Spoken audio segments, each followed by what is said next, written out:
Hello, everybody. So this is the episode where we're going to look at new Seahawks offensive coordinator Ryan Grubb's scheme. We're going to break down the data, how DK Metcalf, Tyler Lockett, Jackson Smith and Jigba, whoever's playing quarterback for the Seahawks fit into it. I changed my setup. That's why we're a bit delayed. I had a massive ADHD thing where I was like, it's all wrong. Then I realized my earbuds weren't working. So if you hear like a slight echo from Griff, just let me know and I'll just start muting myself. Now my camera's not focused. Everything's bothering me today. One of those days. One of those days, you know? Yeah. So Griff, I tweeted this, but is it cool how in Seattle everything's down? Are we the highest latitude? Well, yeah, not really, but yeah. Like you could say, like every NFL team, you're the most northerly team, right? Yeah. We're higher than New York, right? Yeah. Yeah, you're higher than Buffalo, so. Oh, higher than Buffalo. Yes, everything is down. But see, I saw the tweet. If it's east, I even if it's southeast of here, like Florida, I still say over there. I don't say in Florida, which is beyond south. Yeah. I mean, I think over, not down, even though it is down. Over and down, down and over. Yeah, but then California, Oregon, I talk down there. Does it upset you that I'm more northern than you? No, that's cool. That's cool. That's good. That's good because before we came on air, I was worried, maybe a bit concerned. There was a tiny bit of tension between us. Yeah. Now, what I want to know is in the chat, if we have anyone from British Columbia, how do you guys feel about me claiming northernship over? I'm sure we have contiguous 48 British Columbian or two. Yeah, you'd think so. We have a big presence in NFL, especially Seahawks fandom and general internet presence. So anyway, marvelous. Yeah. Yeah. Okay. Anyway, do you have anything, Griff, or should we just get into this? I've recently been putting cream in tea, and wow, it makes tea much more enjoyable. Apparently, cheers.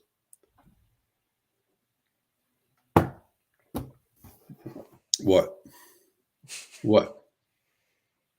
I thought you put a little cream in tea. Didn't you tell me that? Like a splash? What? What type of cream?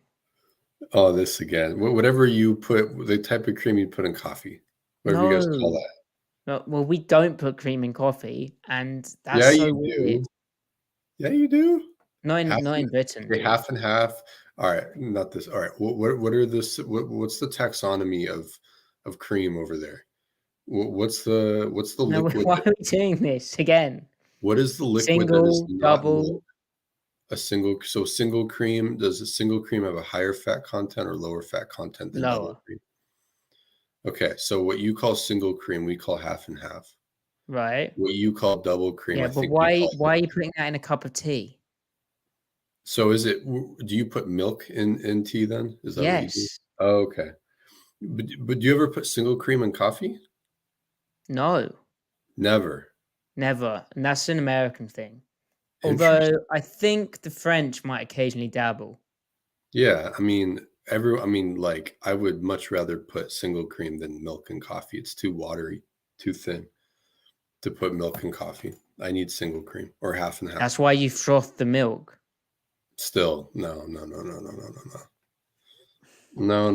You're just drinking gloop. You don't do that much. Much. I don't texturally. I'm having a real issue with what you've just done to the tea. Now, this is an interesting conversation. Is your culture shock, and I might have just answered it, is it nature or nurture of which we are having this impasse?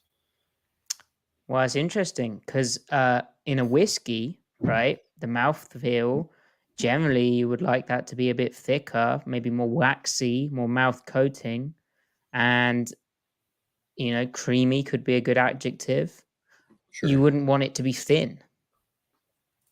Right, but I'm just saying, like, if you grew up here where you've been putting, single cream in your coffee. Yeah. You just put you'd be cream used in to it. everything, Yeah, and it probably has steroids in it, and that's why you're all probably. can play football.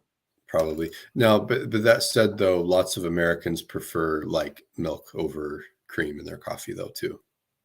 Lots of them, huh? Yeah, plenty of. Some You people are spoke to not lots cream of them, and people. they Some of think them, that. I anecdotally, just lots of them. assume that every American coffee, and I don't want to offend. We have one very nice coffee person, Brendan. So I don't want to offend Brendan. But I just assume generally most Americans just have creamer in it, and it has loads of sugar in there. There is the artificial creamer, which is just like, to me, just like toxic garbage.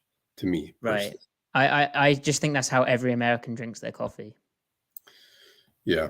Well, some of us take it black. Some of us, Yeah, but you're kind of the coffee subject. That's fine. They're putting it in tea. No, it's fine. I just did a splash. It's fine. It's fine. How do you stop it from curdling? So you put it in the fridge.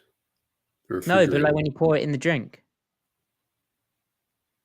You mean because it's so hot or something? I mean, you drink it before it goes bad. No. Wait. By curdling, do you mean like when fat gets like too overexposed to heat and it kind of makes that film on the top? Right. Well, I let it steep and cool first. Just the same way it doesn't curdle when you put it in coffee. Well, I don't put it in coffee. I know you don't. You've established that, but if you're making like a White Russian, because like everyone who watched The Big Lebowski, I was like, oh, what's this? What's up with this drink then? So I made that, and then you have to like pour it over the back of a spoon, otherwise it kind of goes gross. But that's cold, Yeah. Hit it, Matty.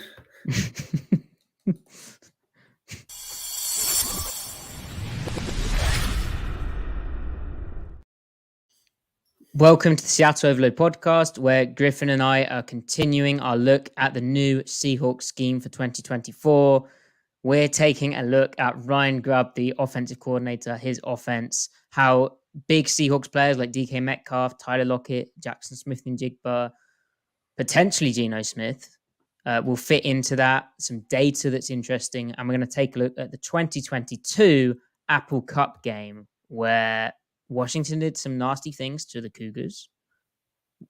Washington State. My apologies, Cougs fans.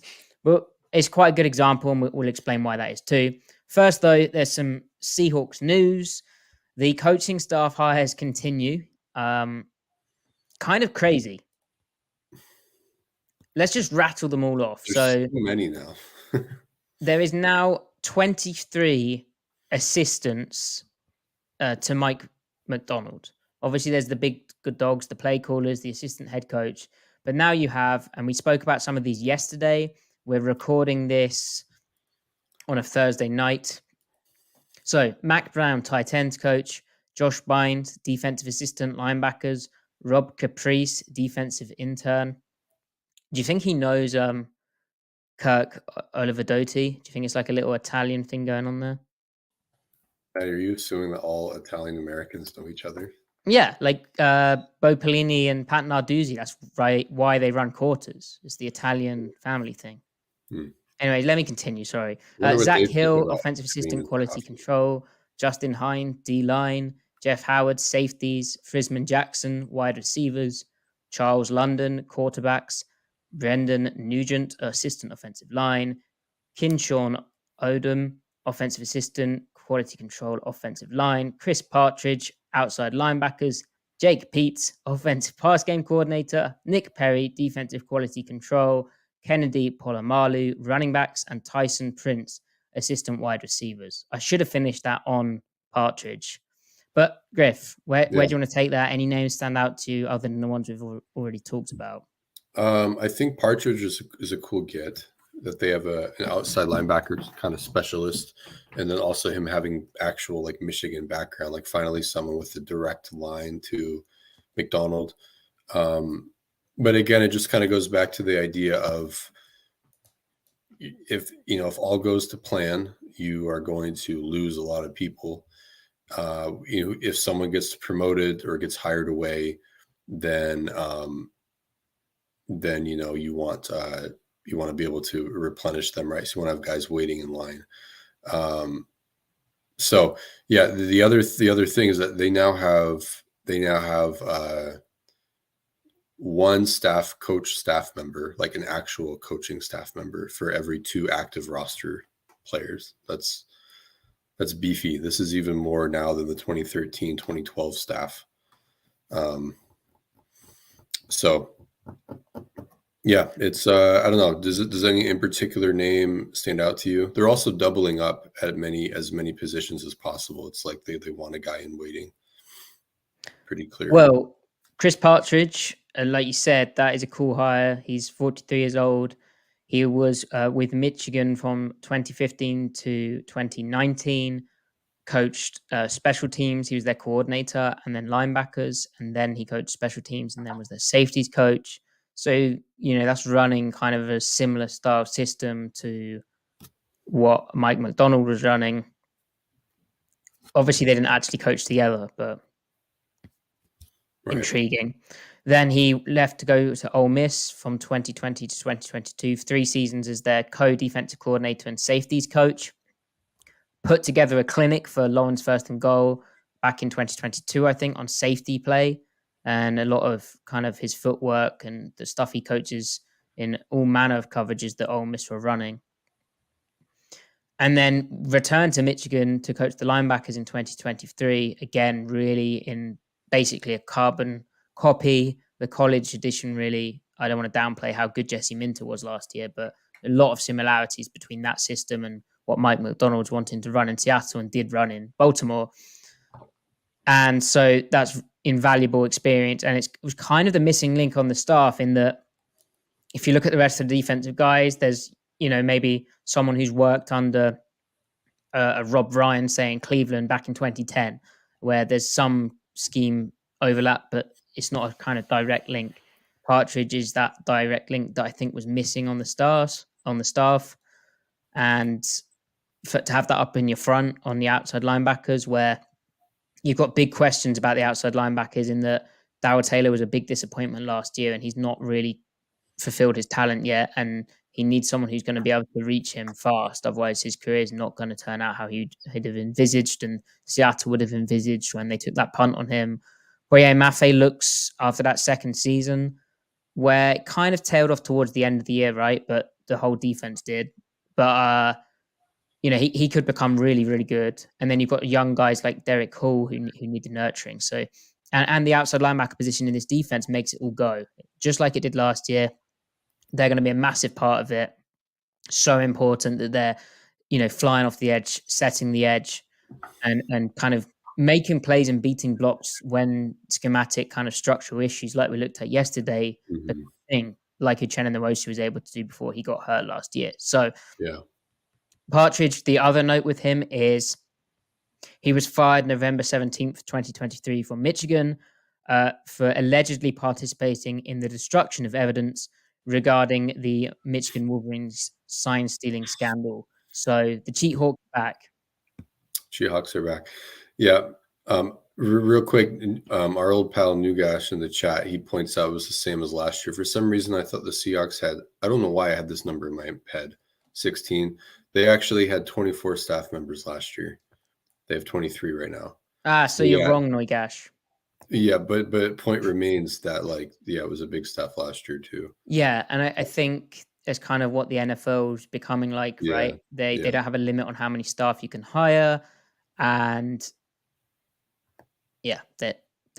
there's this kind of discussion around college of the drain of NIL, the amount of time these college coaches have to spend not really coaching but recruiting, being a GM almost, or being in a front office almost, is so taxing, whereas in the NFL, they can largely just focus on coaching and then go home to their families after working long hours, but not as crazy as college is right now with the transfer portal and NIL and all that type of stuff. Right. Okay. Any other names, Griff, do you want to talk about? Like, No. I guess we can dive into them some other time. We should mention though, John Glenn got hired as a special teams assistant in Washington. It's good that he's back with DQ, but man, that is quite the fall from grace for him. Oh, I mean, but who's the linebackers coach there, Griff? Ken Norton Jr. But like, I think he's a good linebackers coach. It's hard to really gauge that. But yeah, that's a tough one because he was with Seattle since 2013, 2012, and did he? How much of that was just Ken Norton coaching the linebackers like KJ Wright, Bobby Wagner, and then when Glenn takes over, is he just putting the cones out for them? Like right. Yeah, it's interesting. Like the run defense things are an interesting topic when you're trying to isolate Glenn, but like the coverage was always good from the linebackers for the most part. I don't know, but for him to be assistant special teams, it's like, ouch.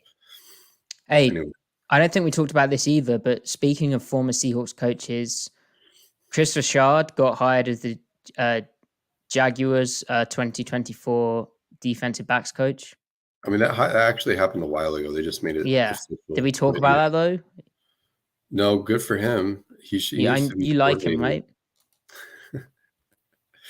Yeah, I like him. Why are you laughing at that? You do like him. Yeah, I like him. You like him too? Yeah, sure. Yeah. Yeah.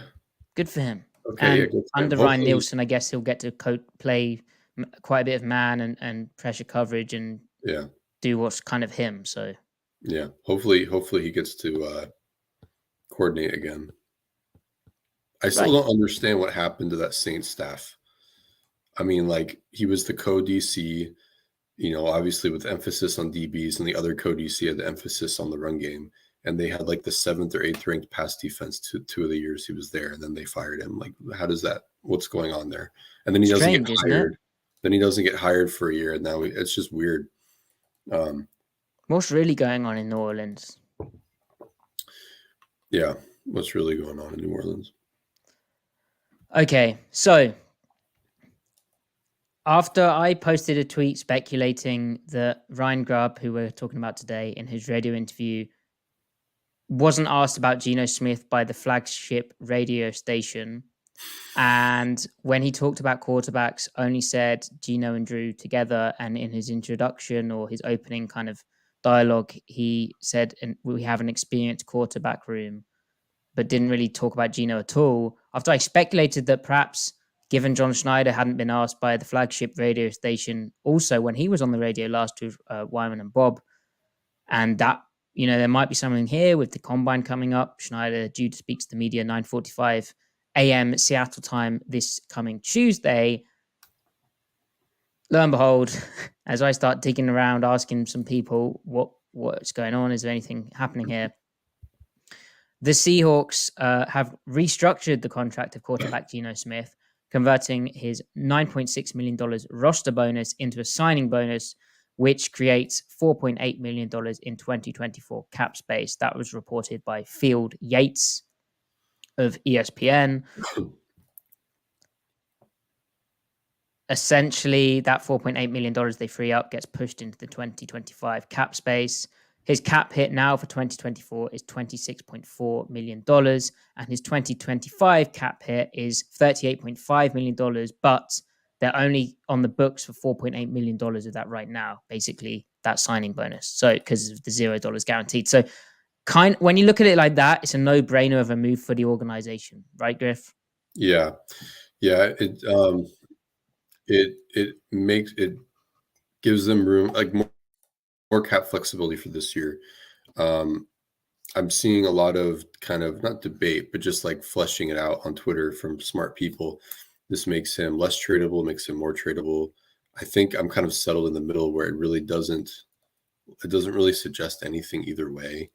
You can make an argument how it makes him more attractive because then, they're trading cap space for money, or it makes them less attractive because then it would require, I don't know. Anyway, point being is that I've kind of come full circle, and I'm not really sure anything has changed with what they would do.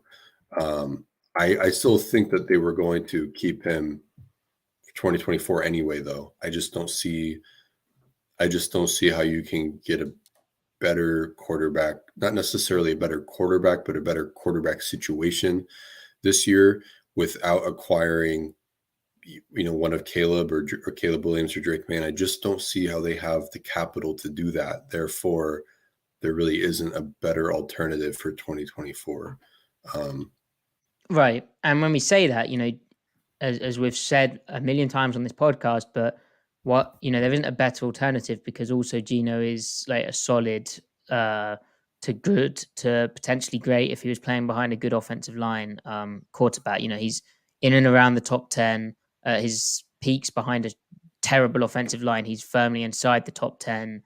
And if you gave him an offensive line which wasn't 29th ranked, allowing the 6th highest pressure percentage and all that other shenanigans which went on last season, I think his peak could be inside the top 5. And I think he could play like that for a whole season if you gave him consistent pass protection, which is a big if. But, that is not an exclusive deal to him in terms of pocket passes. So, right. And that doesn't, I think we both agree that they're probably going to draft a quarterback. I think most likely on day 2. Yeah. Schneider's so anxious to do that. He'll be itching to do that. But in terms of this move, like it's kind of Schneider's usual kind of operating procedure, his modus operandi, where he always likes to keep his options as kind of open as possible heading into this period. He wants to have enough cash to make a few moves. He kind of spoke about this on the radio too. And, this doesn't preclude them from drafting a quarterback either. They haven't locked themselves into anything necessarily. They've just created more flexibility, which Schneider's always a fan of, to be able to react to situations that arise.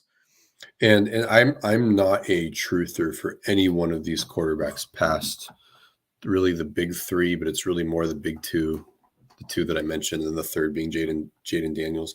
I'm not a truther for any of them per se, but I do think there might be like the next Kirk Cousins in this draft, where there's a guy who has a toolkit.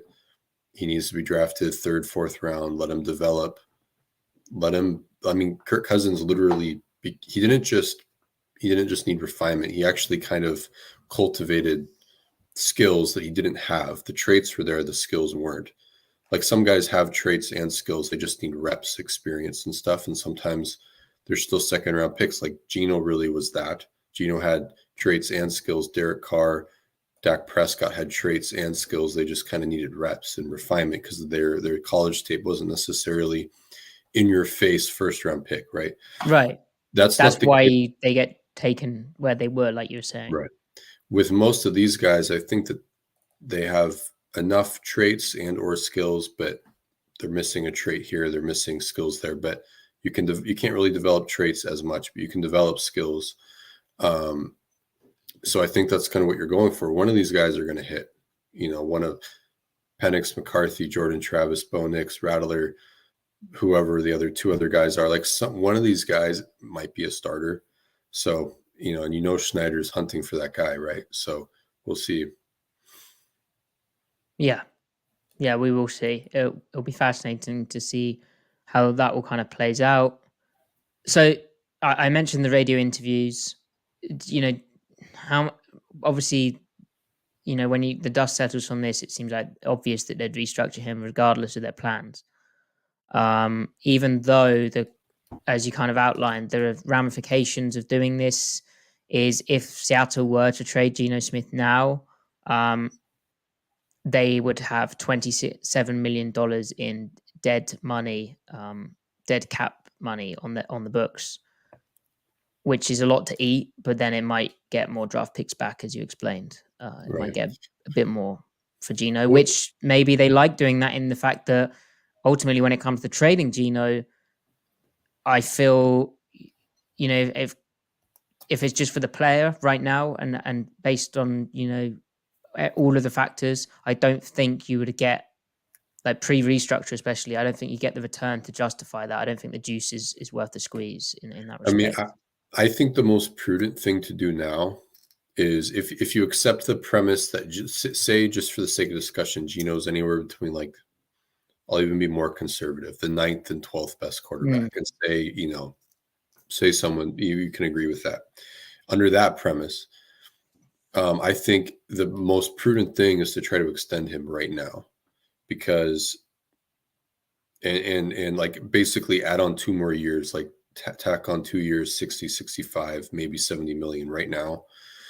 Because again, it comes down to, I don't think they're going to find a better quarterback than him in the next 2 or 3 years. If you do, obviously that's great, because then your quarterback's situation is resolved for the foreseeable future. But then on top of that, if he has an amazing year next year, which I think is likely, I think he plays. I mean, they were the 10th ranked pass offense this past year. I think they can be the 5th or 6th or 7th, whatever. And his volume numbers will reflect that, where people will embrace him, like, overall. Then you're in a really sticky situation, because he's not going to be playing. He won't play on his cap hit with only 1 year left of 2025. I don't think Seattle has any intentions of him sitting there on a $38 million cap hit for 2025. So it's either they're moving on from him and they're going to eat that dead money, or he's getting extended. And that number is only going to get higher if they don't do it right now. So I really think the best thing is to try to work something out. Maybe they want to see how the draft goes, then they'll Interesting. I don't know. So to that point, Griff, returning to the radio interview thing, how much do you read into? Am I reading into it too much when I find it slightly odd that there's no questions when today, or yesterday, when Ryan Grubb went on the radio, he's asked about the running back room, he's asked about his receivers. He's barely been asked about Geno Smith. Like, surely that's quite a big deal. And I know he spoke about the skill set in the press conference. That's where there's beat reporters, who aren't technically, that have a relationship with the team in that way that a flagship radio station does. But Drew Lock, who is actually a free agent, and maybe they've already got kind of a, I want to come back kind of thing going there when he will re-sign in Seattle, but he's entering free agency, but he keeps getting mentioned in the same sentences as Geno Smith. So, is there something to that, Griff, or do I need to chill out? Well, with there being so much uncertainty, a lack of clarity across the board, it would make sense. I mean, he's the biggest question surrounding the team right now is Geno's status on the Seahawks, and generally the quarterback situation. So why wouldn't you be tripping over yourself to ask the new OC and everything, like clarifying questions, and to ask Schneider that? And you're right, they've barely touched it. So I wonder if that's Seahawks PR saying, like, we're not going there. Don't talk about it. And then from there, what does that signal? It's probably just, if they're of the mind, they might be leaning one way behind the scenes. But if they're of the mind of, like, hey, let's keep our options open just for the sake of it, just out of due diligence, it doesn't help them to speak on it any more than they have been. So I think they're just kind of, competing, really. Right. It serves a dual purpose from the coaches. They're not putting they don't like idiots. Right. And also, it keeps the options open for the front office. But it's a bit weird. Also, the Adam Schefter weird phrasing that we spoke about on a previous podcast, the way that was reported seemed like it was soliciting offers. But then Schefter's tone's always weird. Anyway, so regardless of who the quarterback is with Grubb, and we will talk about that kind of fit, I guess, you'll naturally come in. Ryan Grubb is the offensive play caller. So, Griff, my main takeaway from watching 2022 and 2023 Washington, and then watching 2021 Fresno State, is where, from watching broadcast stuff and how often they hit like the slot fade and take advantage of college spacing and the kind of real verticality of the offense, after thinking, how does this translate to the NFL? Now I've watched a bit more and I've seen 2022 where it felt more diverse. It felt there was more variety because they hadn't maybe found what they were really good at, and they maybe had an extra weapon or two. And, there's a whole host of reasons, whereas 2023 felt very concentrated into what they're very, very good at and maybe a slightly less variety in terms of the concepts. Yeah. But having watched all of that, I have kind of less concerns about how this offense translates. I think it's a much easier fit than I previously thought, having watched the kind of full body of games. I definitely had a preconceived notion based off of watching the Huskies here and there throughout the year, and then watching more before I got a hold of the tape, the broadcast games and everything. And I had the same idea of where I didn't have doubts. I had questions about, okay, everything they do translates, but it's what they're not doing. Where is that for the offense? Sure enough, you watch 2022, there is more diversity.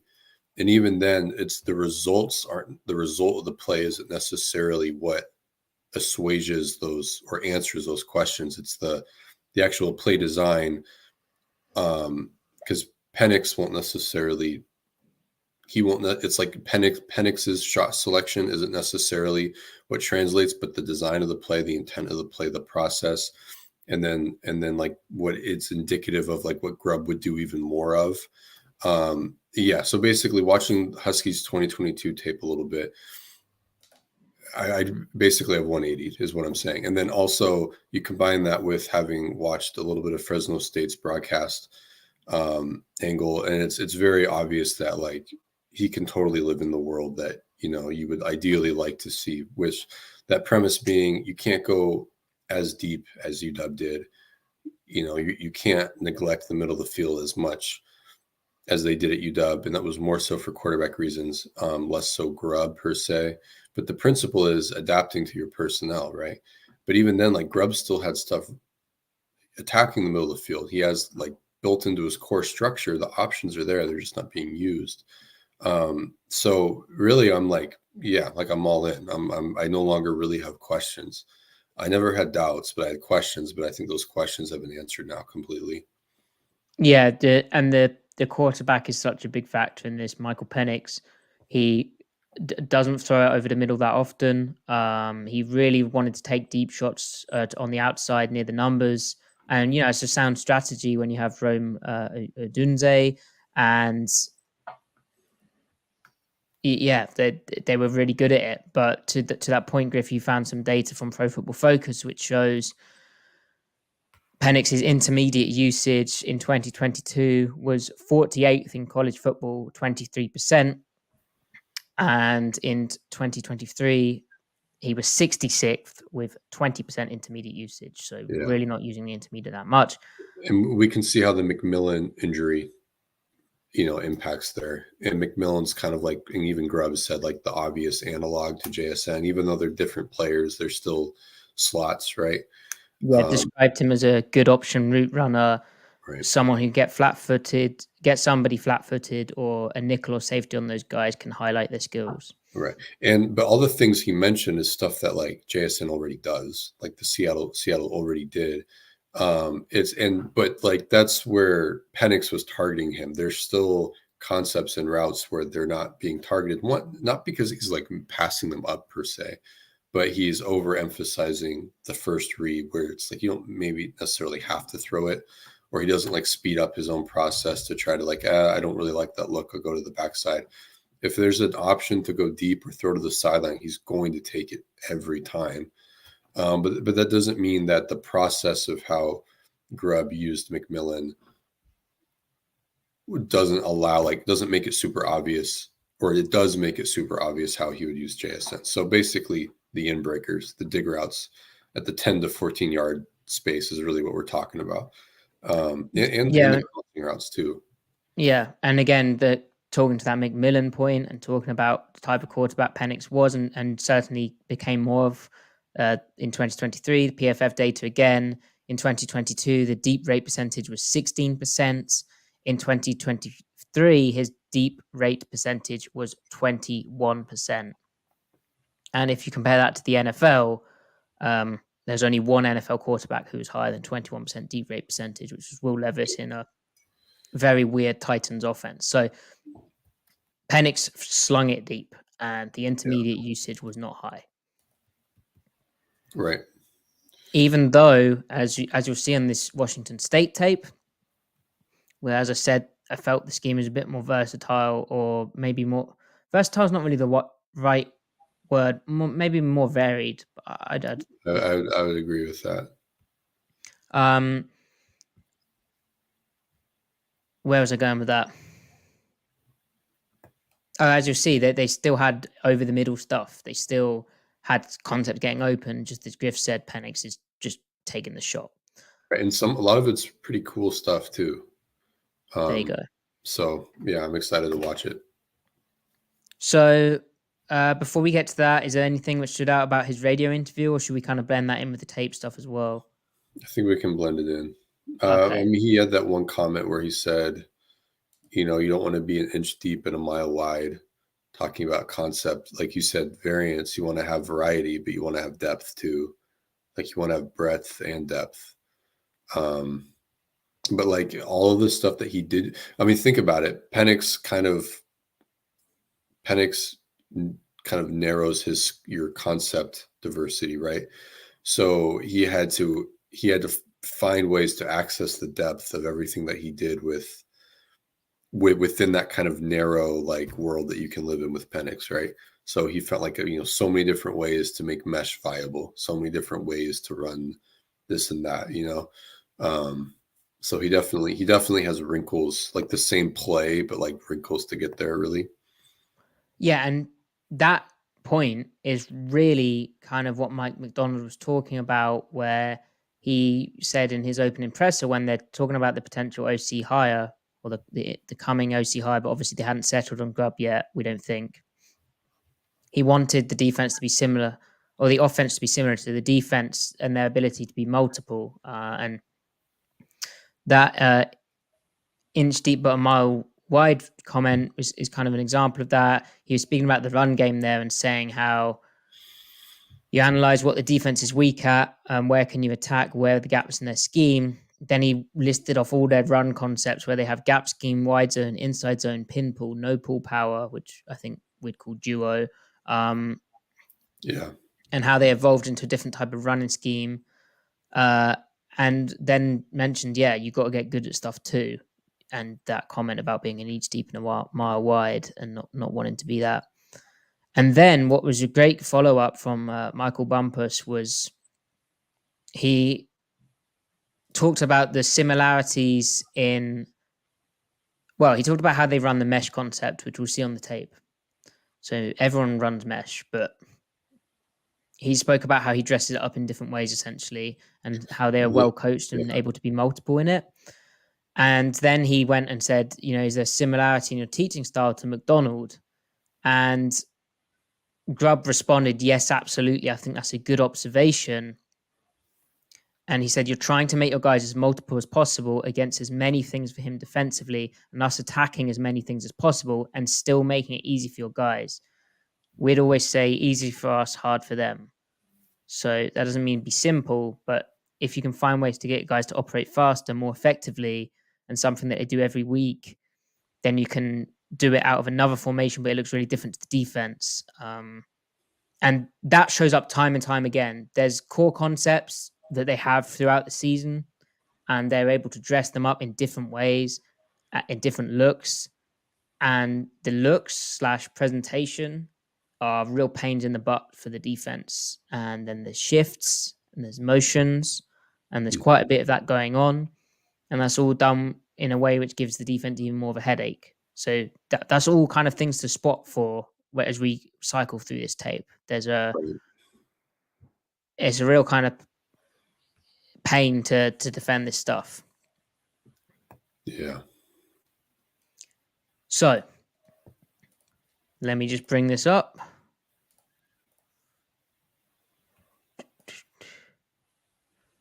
And Griff, there's quite a few kind of like NFL style concepts. I know he mentioned that as well, right? But yeah, let's see how that looks.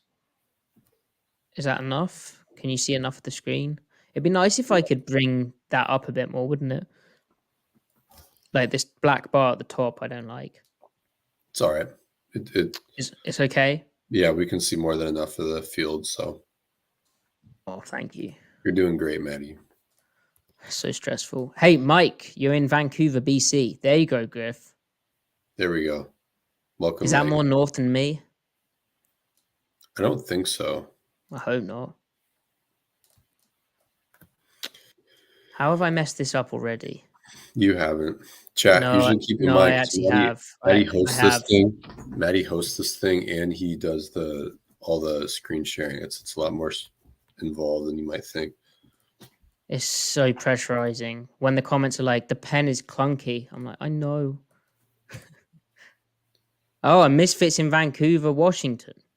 There we There's a go. Vancouver in Washington? Yeah, you didn't know?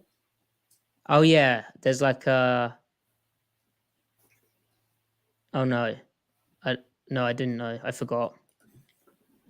Okay. All right. So, should we also be said context about the Washington Cougars defense, this Washington State Cougars? There's some carryover to the NFL. Like it's a lot of cover three, a lot of cover three buzz, quite a bit of cover one, some cover zero.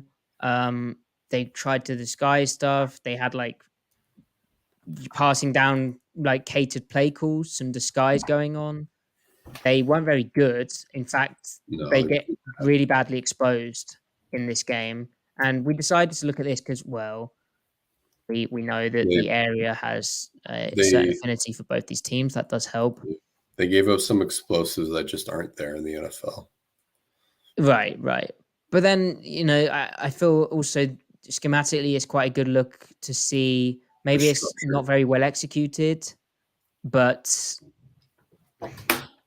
it transfers to the NFL scheme-wise, I think. Yeah. No, agreed. Absolutely. Okay, so there's method to the madness. Obviously, the Washington DC was Brian Ward. He had just the one season in Pullman and then departed for Arizona State, and they've now got a new DC. So this is 2022, Ben. Right. I hate college hashes so much. It's so annoying. Why? It's just the space. It's not real. Yeah, but that means you can do that. Yeah, but just the field thing, like the whole game. Yeah. It helps when you have a quarterback who can throw to the field. It's such a cheat code. Yeah. Which like most of these teams do, right? Yeah. But it's just certain play calls work that shouldn't work because of it. So flood is a big thing, which will show up. And Grubb said how a lot of his play action stuff is very similar to NFL. This is like sprint out flood. Mm-hmm. Shifting into it to try and dress up the fact that they're rolling out. This guy's got the crucial block on the edge. Does enough. And then kind of a throwback element to this, throwing the post here. Yeah. So right off the bat, I like that Grubb emphasized having pocket movement to his offense as like you want to have it to keep the defense honest, right? Right. Because it wasn't like the like hard sell play action and roll the quarterback out wasn't a big feature of the offense. So we still found ways to do that. And doing this also basically cuts the field in half for the O line. They can full slide to the boundary. There you go. This is a cool way to attack quarters too. It's kind of what I'm talking about though with the college hashes. Like normally the backside safety would never have that much distance to have to try to close off. Yes. True split field at this point. Ticks me off. But the principal Grubb is taking advantage of the rules that everyone is playing by and using them better, right? Yeah. So you've got he's successfully schemed a post with no inside help. Win on your leverage, and the play's there to be made. Penix is pressured, so it's a hard throw to make, and they don't come down with it. But it's just like how can we get explosive and vertical at any point, right? Yeah, it's interesting he didn't throw the deep out. Yeah, yeah. I mean, he checks the safety pre-snap, right? And Yeah, that's the thing with Penix is that he is trying to alert. If there's an alert, he's alerting it. Like I think this is an alert, right? yeah, yeah. Because Every time he'll throw the alert, it feels like. yeah, because normally this is just a high-low with the So out. one thing I'm interested about, and this is kind of a pain in the butt formation in that it's there's a lot of things here. So you've got a Titans slot, you've got a one out here, you've got a nub formation, and you've got the back strong. I'm really interested in how spread are they going to be in the NFL? Like, are they going to be 11 personnel? And obviously we've got a field hash, so it's wider, but or the receivers is the field and wider hashes. But are we going to get them this spread out in the NFL, or are they going to get more under center in? Like, what's the spacing going to be like? Are they going to play around more with Yeah, condensed splits more? I don't think so. See, I mean, I don't think so. I think we'll see some. I think there'll be a fairly wide team. One, just because there'll be an 11 team. I don't think they really want Tyler blocking a lot. So that's another reason why. And then you've got DK. His route tree needs to be, as wide of a split as you can. So that, and then Tyler not being physical at that point, and then just being an 11 personnel team in general, which you're going to have to be even more so than last year. Yeah. Because you're not bringing back all the tight ends, and Jackson needs to, keep his snap count high. I think they're going to be a fairly spread team. But so what do we have here? Just inside zone with McMillan on the flat route. It is And their I should core say their run. run game was also very diverse, and evolved through the season as Grubb spoke to. But they can do a bit of everything. Yeah, agreed. Like I guess counters their big for them. staple is probably well, it depends on the year, right? But they do obviously have a staple or they're good at. Mm-hmm. And Grubb mentioned in one of the radio hits how they changed, evolved, adapted, whatever flowed, I think is a better way to think of it as their run game throughout the year. Yeah. All right, empty 3x2. Motion him in. AC asked, would the pocket movement work on the particular play in the NFL? Talking about the first play we looked at. Yeah, but probably not throwing the post because, as Griff said, that backside safety would be closer. You probably wouldn't run a post there. Yeah, teams do this a lot. I mean, that's a nice coverage indicator, right? Yeah. I mean, you're thinking cover 0, but then they fall off into 3, right? Yeah, I think it's 3. But clever. There's also very little missed assignments.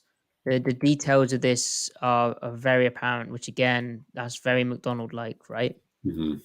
And it was an issue for Seattle's offense last year. Exchanging these two makes it very difficult. And this guy who, with the quarterback coming out, is thinking he needs to get deep and they're holding a disguise. But this is just creating easy space. Guys often get a lot of separation on their routes. Yeah. And there's often a clear window for Penix to hit. And there's often a bit of yak there, Mm-hmm. often in space against zone. Right. And is this McMillan coming into the backfield? No. Never mind.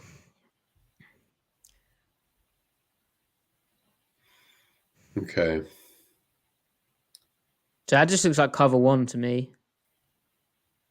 This right here. Yeah. Yeah. What did they change? He's probably checking into a shot. They're probably alerting a shot play, right? Like I'd imagine this is a slot fade. Yeah. As a as a college quarterback, and thinking of him as a college quarterback and not as a prospect per se, I love Penix. I love that he's trying to be like, let's just go nuke them every play. I love that. It's awesome. As a prospect, it makes it tough to And project. one thing is I like is they really mix in gun play action to hit the intermediate stuff sometimes. So you might get play action and then like all curls if it wasn't press. Yeah.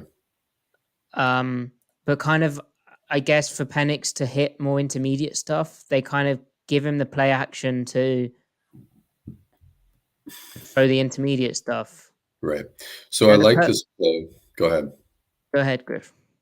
Well, I was just saying, I mean, it is play action, but this play is ran every Sunday in the NFL without backfield mesh, without play action. Right. It's just the full field will scan read progression. Like you've got like the number one outside receiver is kind of an alert, but then that guy running the out is really the first read.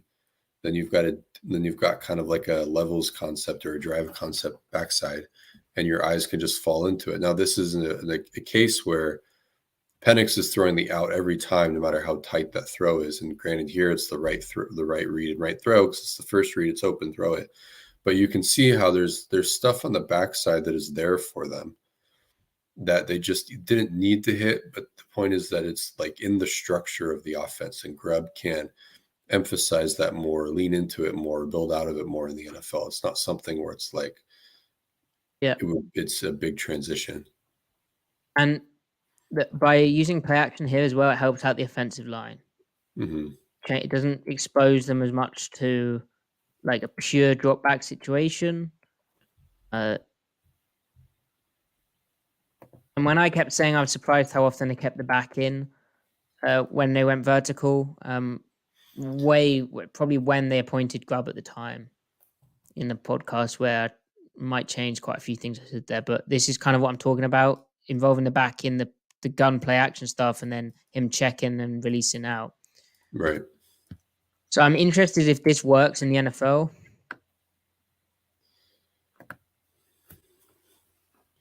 If you're interested, if what works with regard to this, Like intermediate gun play action where you.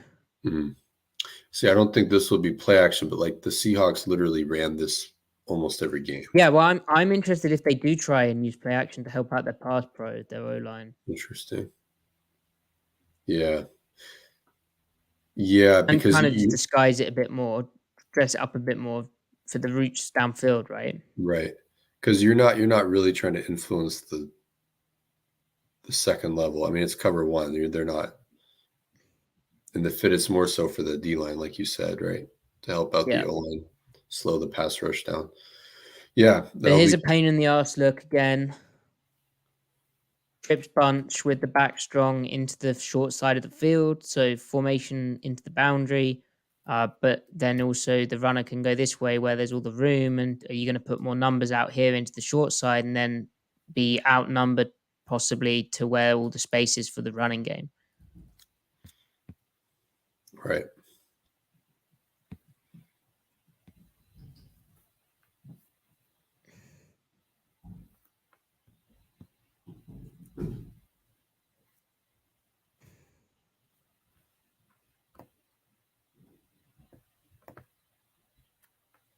Oh, it's our guy playing linebacker as well, Griff.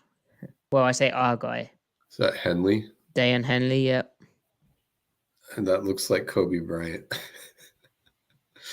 That looks like a nickel, not a linebacker.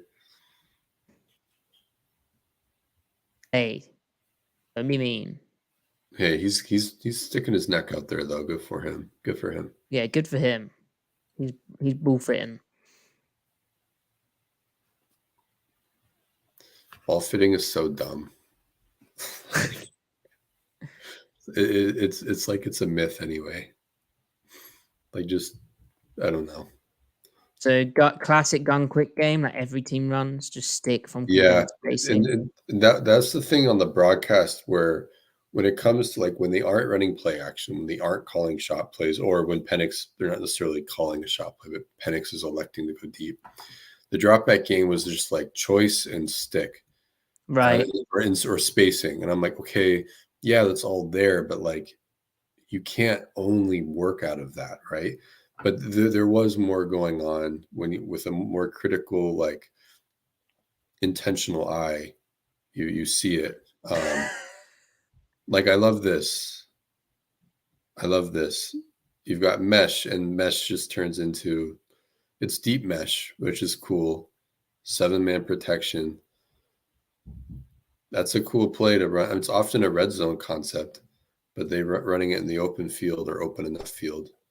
Yeah. Grubb spoke about another play where he said they had it in as a goal line thing, and they decided just to run it in the open field because they liked it. And I think, they know they're getting man here, and he likes taking his shots. Some of it's Penix, but I also think he has a good feel as a play caller for when it's time to take the shot. Like they're just over midway, right? Now it's Right. time for a shot on 1st and 10.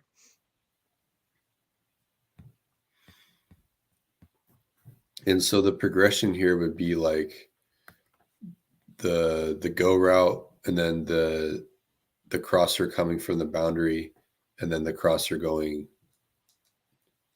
Yeah. Yeah, I guess The it one, is two, kind of three. murky because they're in cover one. They send 5. This guy's on the tight end. This guy's got the back, but the back stays in, so he becomes like in this window. So I guess Penix's decision's okay here because both these routes are kind of doubled, quasi doubled. Although that would have been interesting.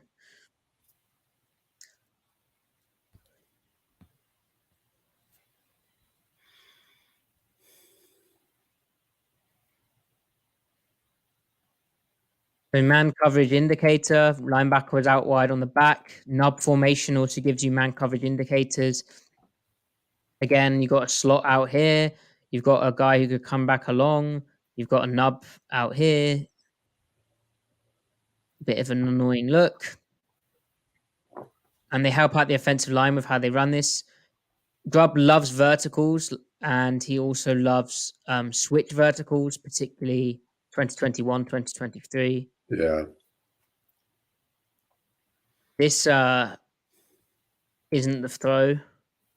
Very interesting he decides to throw this.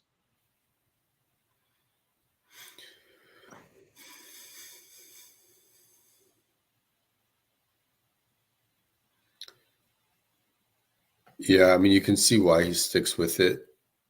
Yeah, but you Like right here, think they're reading that outside to in?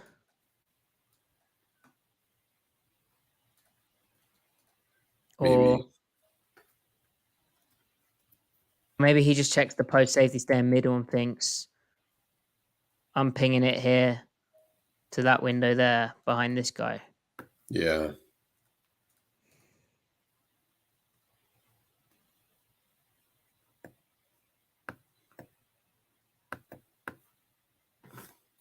Anyway. Now, the other thing about so this switch verticals, but what I'd say is Grubb also likes double post concepts, which or like two deep ins, which Geno Smith really enjoys, especially in the red zone last year. They and the year before.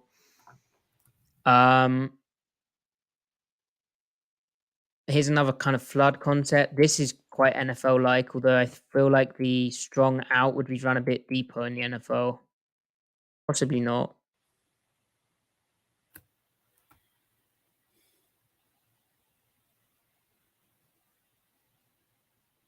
And he sprinkled in pistol, right? That was kind of like his under center. Yeah. Right.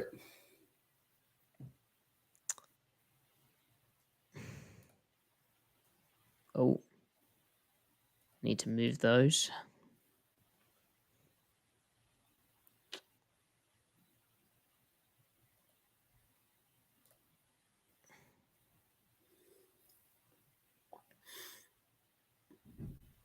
Yeah, I would imagine Seattle used pistol slightly. Well, they use it considerably less in 2023 compared to 2022, but they still used it at a high rate compared to league average. I think we could Right. see a return to 2022 usage. Right.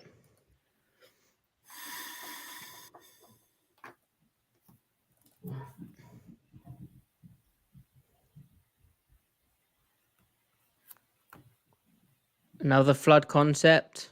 Yeah, and with the backside dig, right? I mean, it's sail dig, like Yeah, like Sean leverage McKinley. wise, that's not there.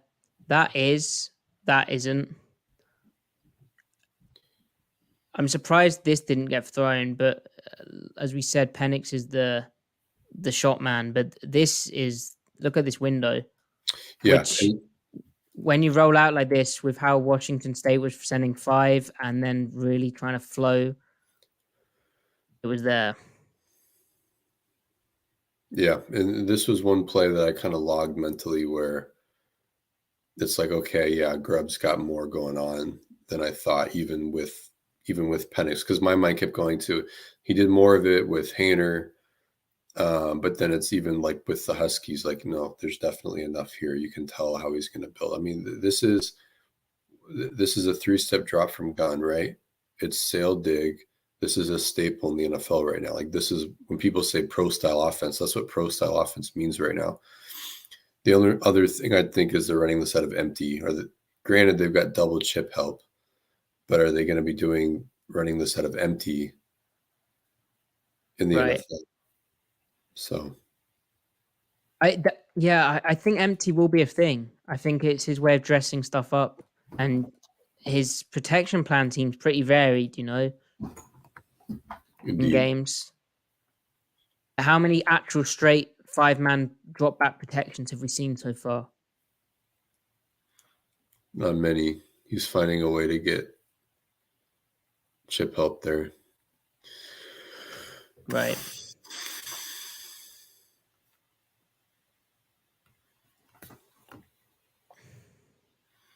They don't And connect the with other the. thing I'd say is, how often does the receiver get given a free release by his alignment, especially the primary receiver? A lot of the time, Grubb's pretty good at keeping his guys clean, be it motion, their alignment, etc. Now, this type of thing is the first instance of them getting good angles in the run game of how Washington State were playing, and they keep going back to variants of this. So similar type of concept, but different ways of dressing it up. So, and you'll see it in the thumbnail. I've kind of drawn up one of them. So this is just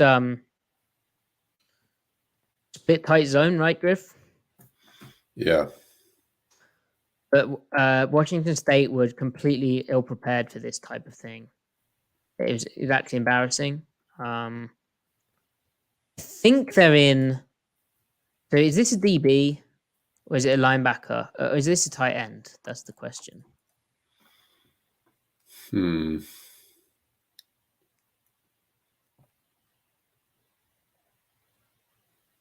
51 linebacker. Yeah. Is that a tight end? Oh. Yeah, it is. So he's in man here. He tries to pass it off to Henley here. And then they're man, and then is this guy on the back? Anyway, they basically end up with no guy in the other A gap. This guy blitzes,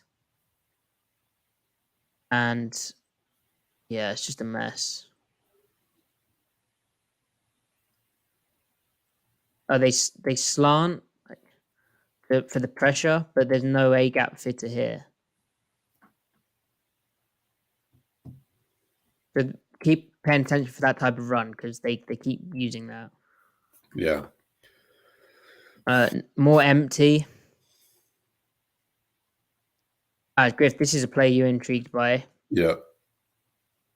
Yeah, I like this play. At first, I thought it was just stick invert front side and then like a bow concepts, like a dig hitch backside, but it's not.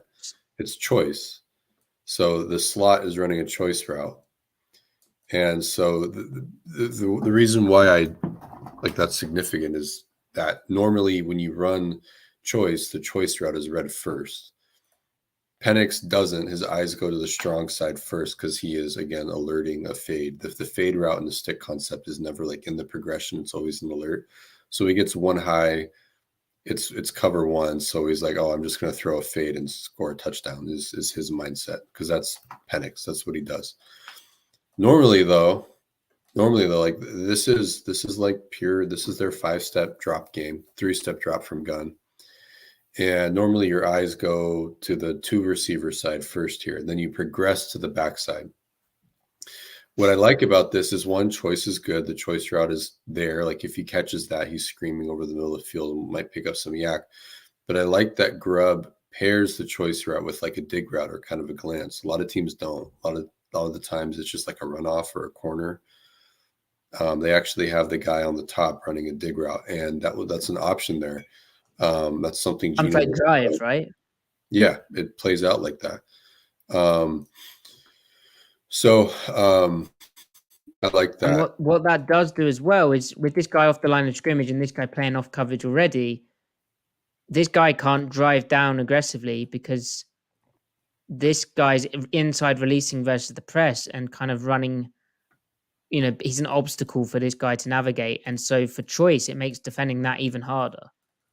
You see how he has to work over the top, which is giving more room to the inside window. Again, keeping this route clean.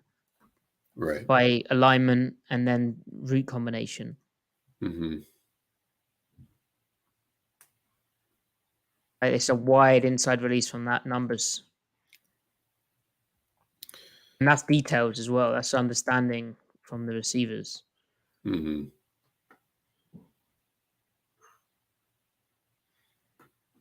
Once I realized interesting protection here as well, Griff.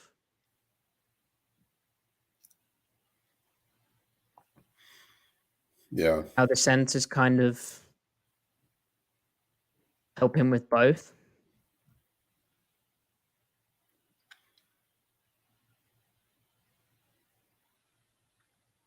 Is it just big on big? Yeah, maybe. I don't know if they'd use that in the NFL, but it looks like big on big, right? I don't know. There's probably some words for center that. play. Hopefully, Coach McNally's not watching us. I think this is my favorite play. Yeah, Penix threw a pick on this later. Oh, did he? I didn't get that far. But so why do you like this? Well, one, I mean, you have the horizontal conflict on the curl defender, so the running back pulls the quarter flat defender out, and then kind of that whip or pivot route, whatever you call it, he can leverage against the mic. And then I think the corner route that's being ran is kind of like fake. It's like an alert, not really going to be thrown.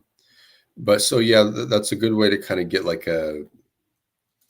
a nice like cheesy reception right there. But then what's going on backside is, again, it's more of the stuff that I was hoping to find, we were hoping to see.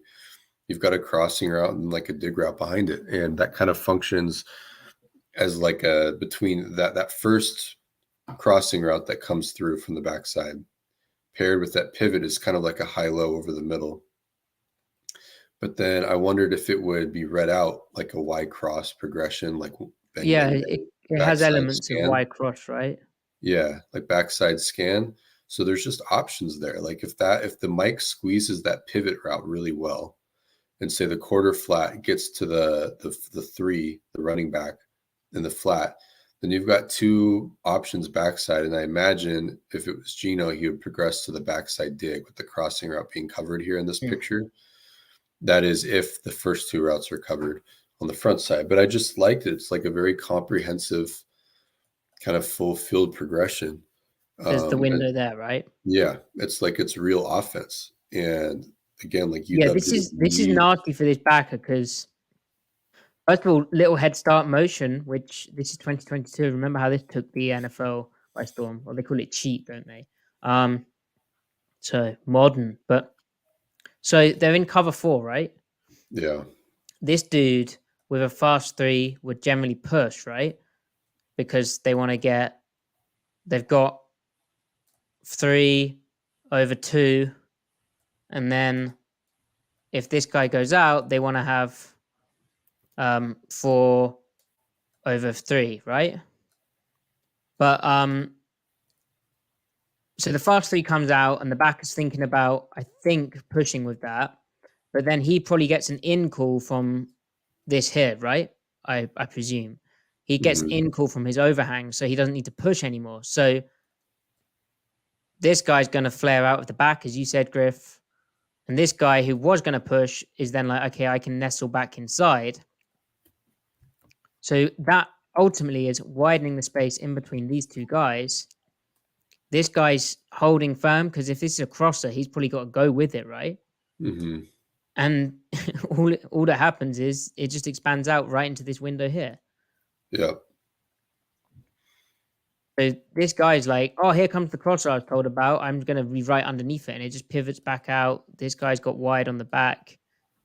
It's just a nightmare. So for him, there's so much going on so quickly. Yeah. And granted, it only goes for 3 or 4 yards, but I still thought the process of the play is indicative of, Grubb's football thinking. Yeah. Definitely a standout play in terms of what translates to Seattle. Good handling of the game here as well from the end coming in. Not very well executed, but good work from the O-line. Scott Huff coming with Ryan Grubb.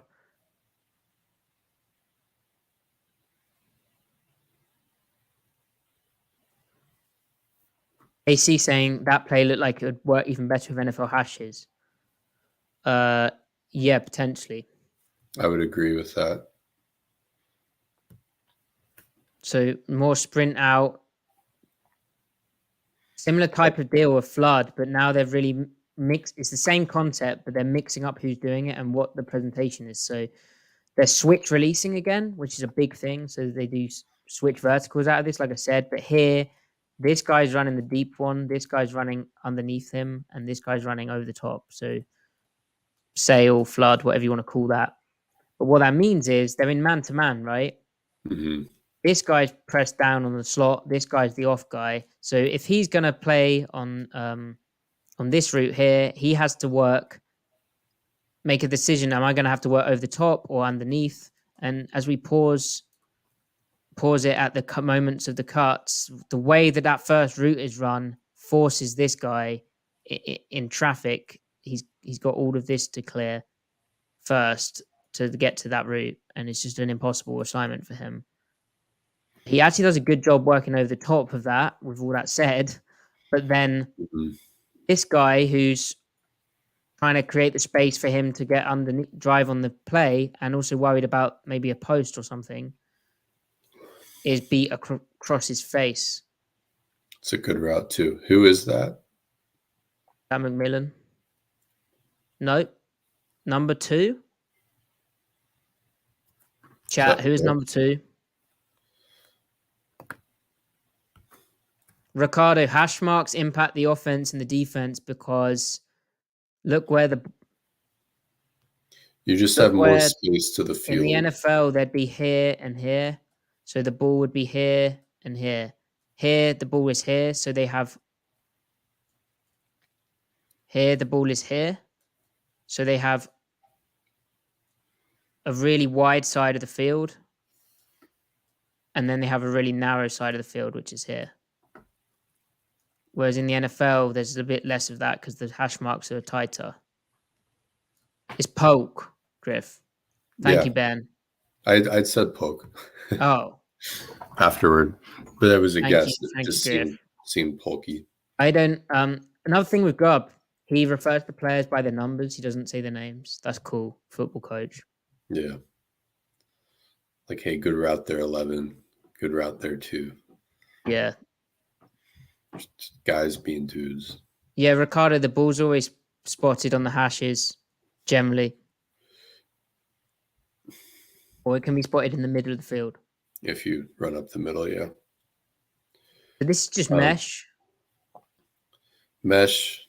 But classic where you can tag the one-on-one route, and this is pretty nasty because there's so much space and the time is thrown early, like thrown now, you're just getting out.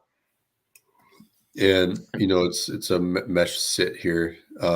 At Fresno State, there was a lot of like mesh sit dig, Yep. and you don't see that as much at UW, but it's clearly like because Hainer would progress to it, They even had a play where I think they had the mesh, right? Then they had this guy sit over the ball, and then this guy sit like over the ball, but from the outside Oh, position. interesting. Yeah. So he's got his whole mesh world has a million ways to Right. open up windows. But then, Penix can throw the field out, no problem. It's the first read in the progression. So Not much to say about that. All right, here's another split zone type play. Oh, that almost got out.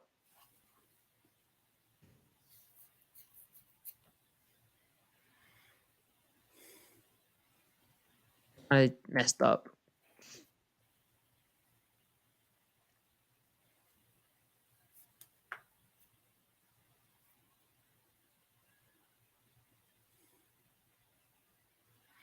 too bad 22 couldn't cut that inside. Well, I don't know if you would want to cut it back inside 66. No, there's this flash of color, right? I meant inside 66 on the when he climbs to the. Oh, right, yeah. There's not enough. Yeah, the mic is there, but anywho.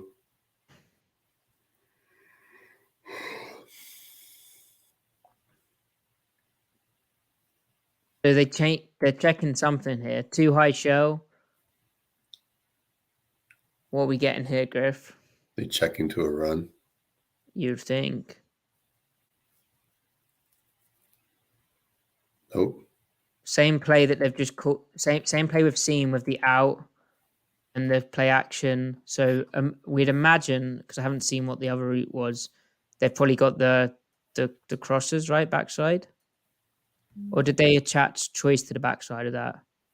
Can't remember now. Oh, it's like mirror. Oh, that's kind of weird. It's not the same play.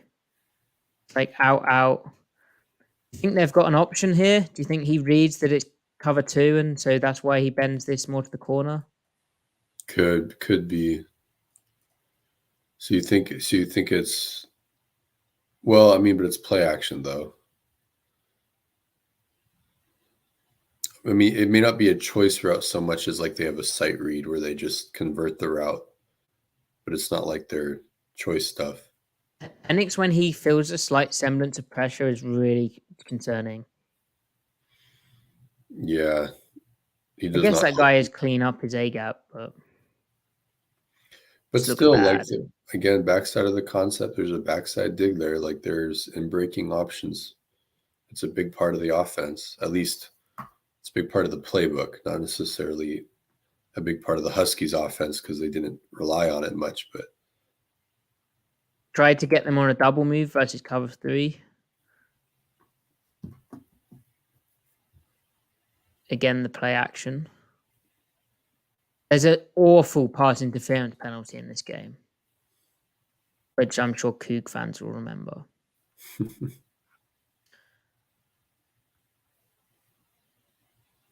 Okay.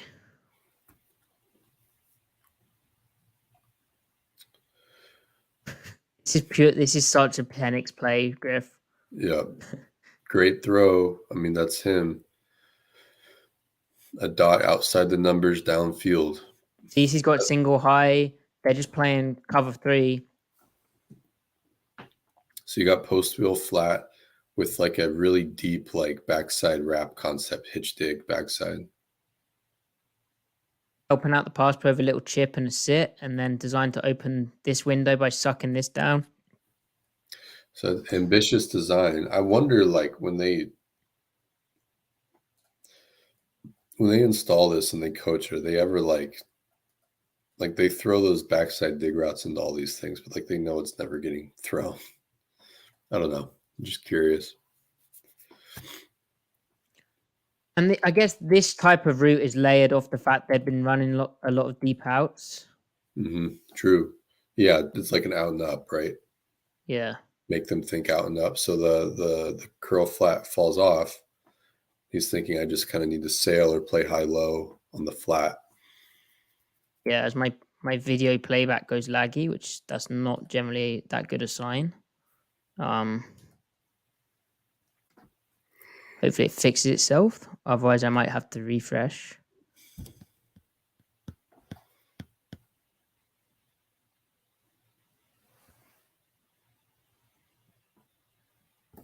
Yeah. Still laggy, right? It's not laggy for me. Okay. You sure? Maybe a touch. Hmm. But not like interfering. And then they get the corner on a double move. Let me just refresh 1 second. Okay.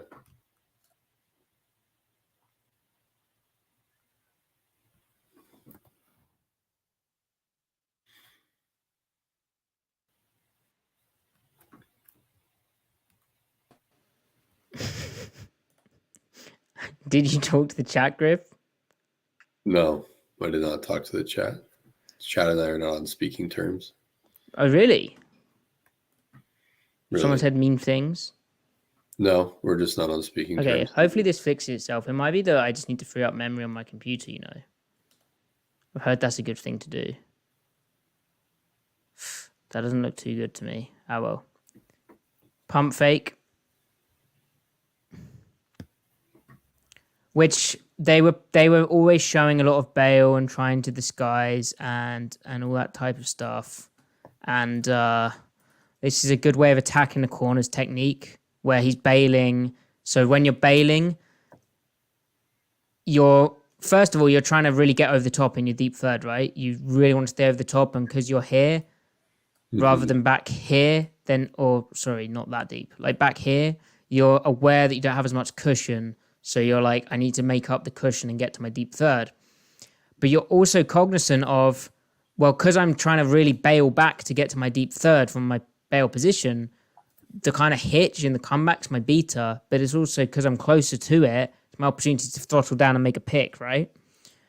So here he thinks, great, I've made a good read. I see the front hand come with the football. I see the pump. I feel this guy throttle down. This is my pick.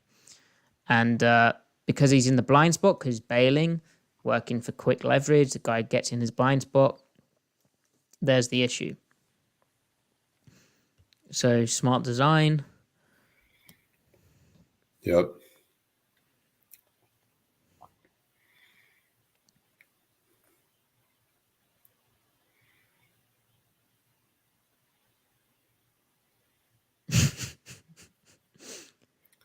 What a maniac.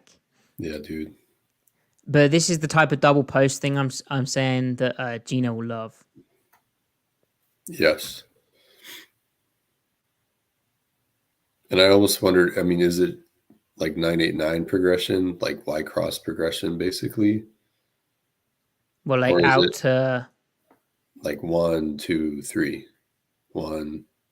Yeah, the back foot hits when that comes out. But still. Or like intended to be a design throwback. Huh. This placement's pretty scared. Can we like put that down the middle a bit more? Yeah, like just keep it right inside the... On the hash? Yeah. I mean, he hits enough of those not to be fretting, but... Okay, so another split zone play which hits. I don't know what the hell they're doing here. I think they're trying to like... Wazoo, you mean? Yeah, trying to steal a gap. But it doesn't work. They end up without an A-gap fitter again.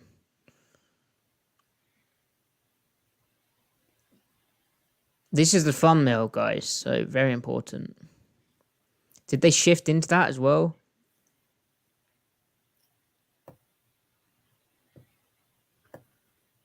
No. They just did that shift or motion.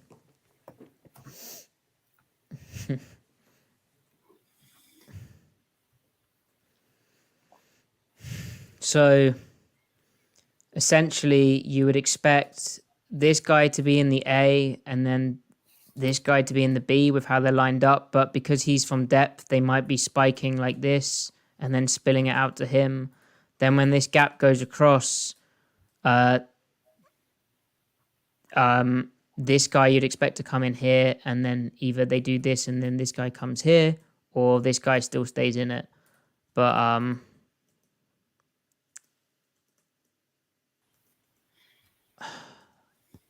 it just, yeah, no one gets in the B really.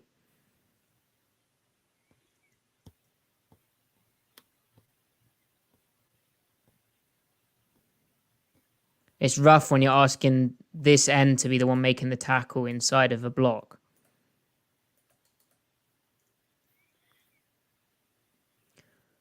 It's just, this is just split. Well, actually, no, this is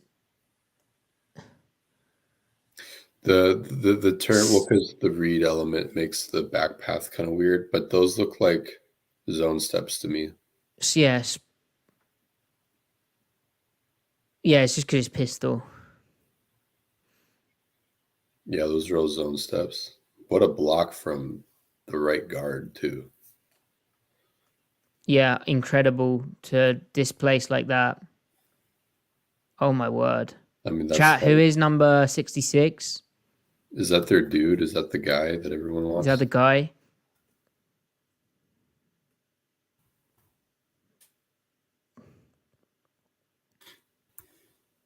And then they immediately after hitting that run go to the play action off it. It's not the guy. It's a gentleman named Landon Hatchett. Or is that this year's roster? No, that's not Landon Hatchett.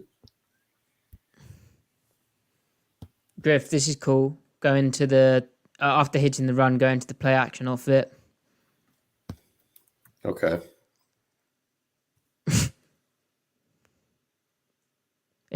And again, this is just basically double post, but because they're reading that there's no one here and this guy's deep and this guy's off and outside, he can bend that more. Plus, he's the first in, so he can bend a bit more.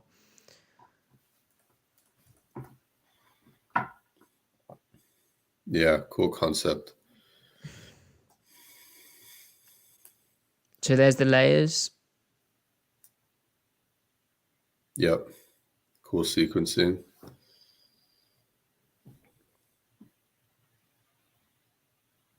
Okay, so this is a big thing.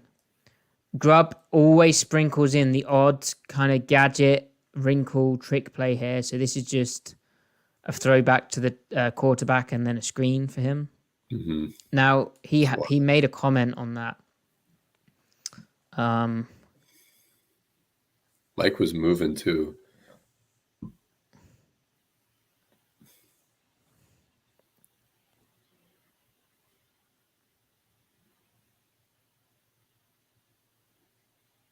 It's a wild call. So when he was talking about, how it was easy for us, hard for them, how he said that, he said, if you can find ways to get your guys to operate faster, more effectively in something that they do every week and they can, do it out of another formation, but it looks really different to the defense. For us, that's what we always thought was our advantage. But at the same time, we want to have enough one-offs and wrinkles that, you kind of keep people alive on their toes. And I've gone too far back, haven't I? Because I was reading the comment. Oh, no. Wait, where? Oh, I've completely broken it. Hold on. But the play that I've just lost is the example of that. Is that it?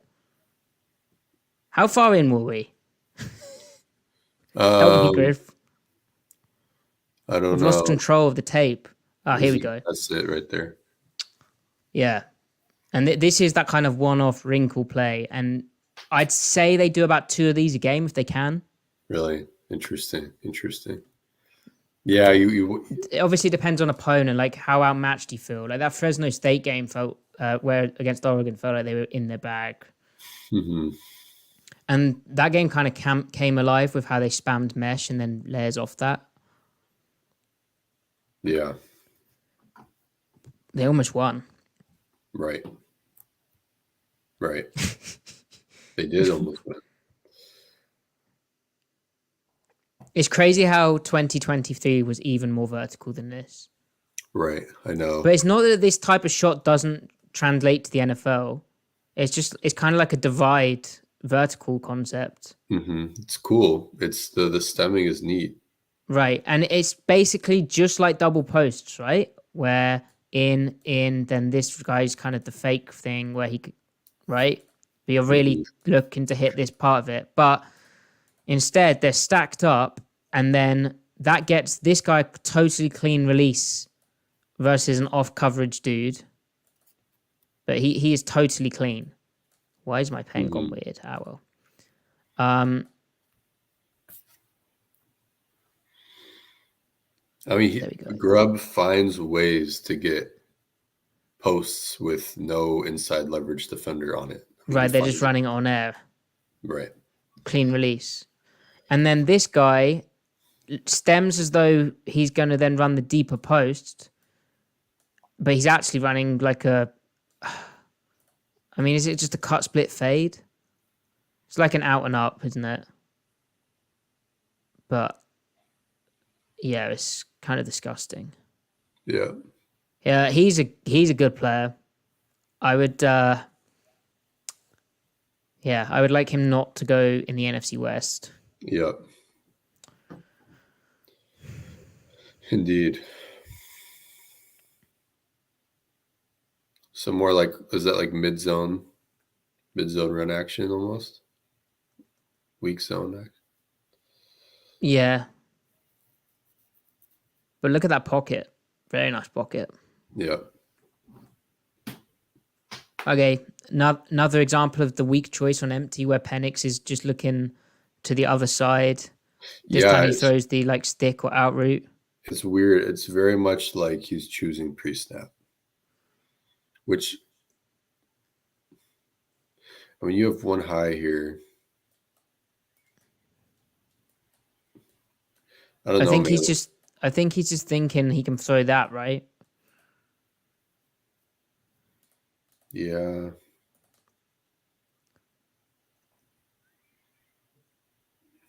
And then the corner is playing his smash ruler well because it's cover 3. It's not cover 1 this time. I wonder, does he think it's cover 1? He throws it so fast, I think he knows he's got 3. As soon as he sees that picture, right? Yeah. I don't know. I would wish that he'd start to the choice side, to the weak side. I would hope that Geno... look at the 3 back are open, like... Yeah. Right. I would hope with Geno that would be where he'd go. I mean, you've got both. I don't know. Actually, in this case, the dig and the choice kind of stack each other almost too well. And the dig isn't right, and they're condensed up a bit more, I think. Yeah. So... but the choice is just like bang right there, 10-yard gain. But again, we're watching Grubb, not Penix, right? Yeah. But Penix is insightful, of course. So here's trips into the boundary now. They motioned into it.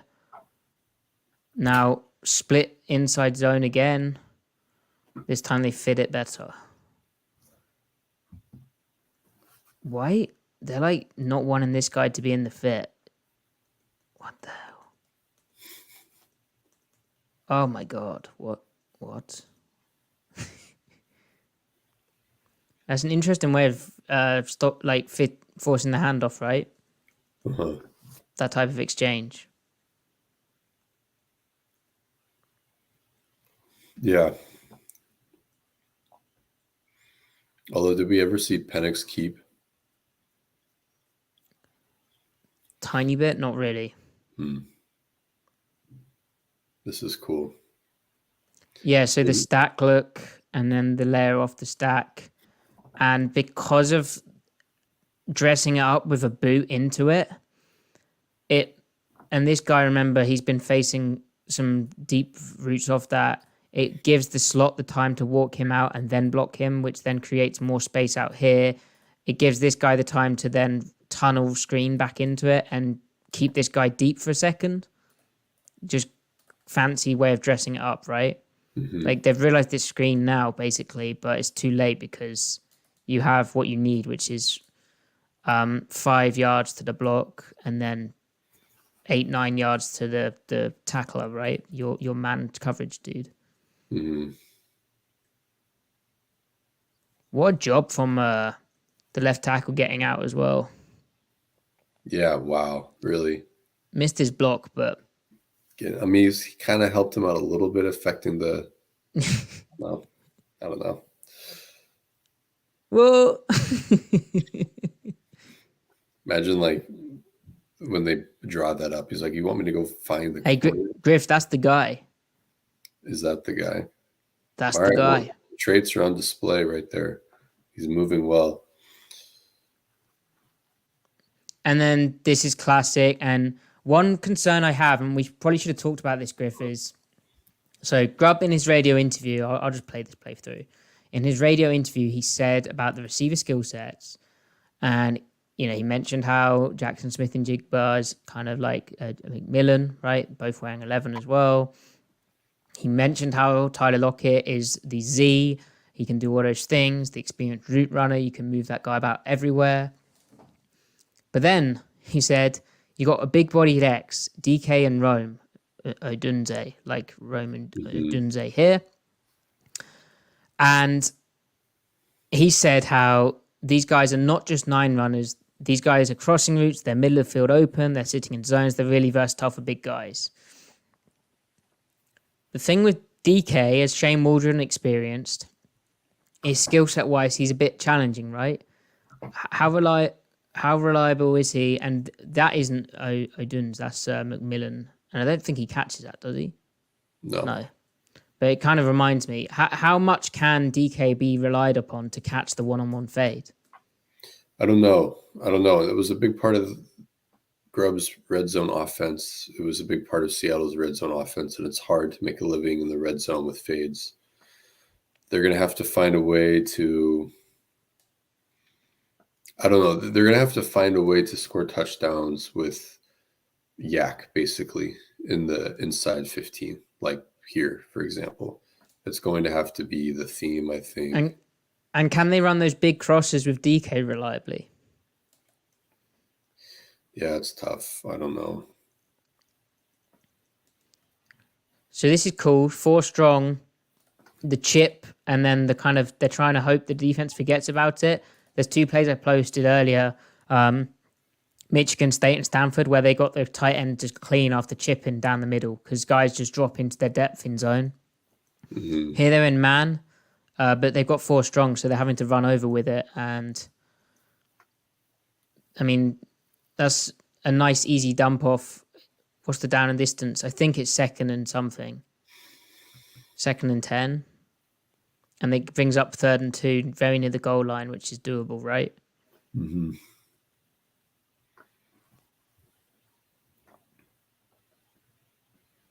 Wow, they're changing a lot here.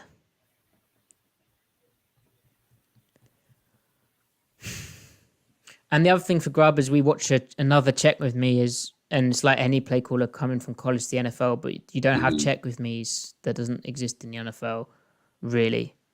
You have the helmet, you give the quarterback the play, you can speak to the quarterback until, the play clock reaches that certain point, and then they're on their own. So that'll be some acclimatizing, I imagine. So here, QB Bash. You saying they don't run Penix, but when the time calls, right? That's pretty cool in the short red.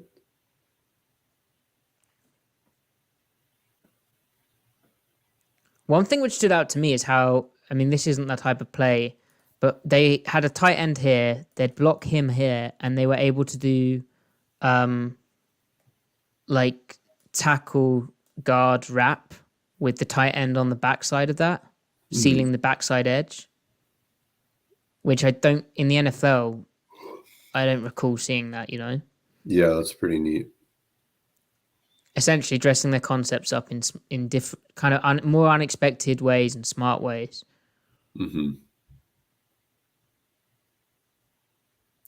Now, this was kind of what I was referencing at the top of the tape when we started, was explosives that aren't there in the NFL. Like, it's not gonna, like, the clear out route and dagger against cover 3 just isn't there. Like, this shouldn't have happened. I don't know what the defense is. Is this guy in the C gap and also Yeah. the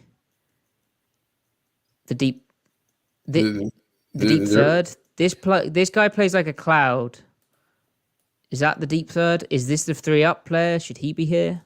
I thought it was 3 weak, where the weak hook and then the weak curl flat trade based off of Or like sight?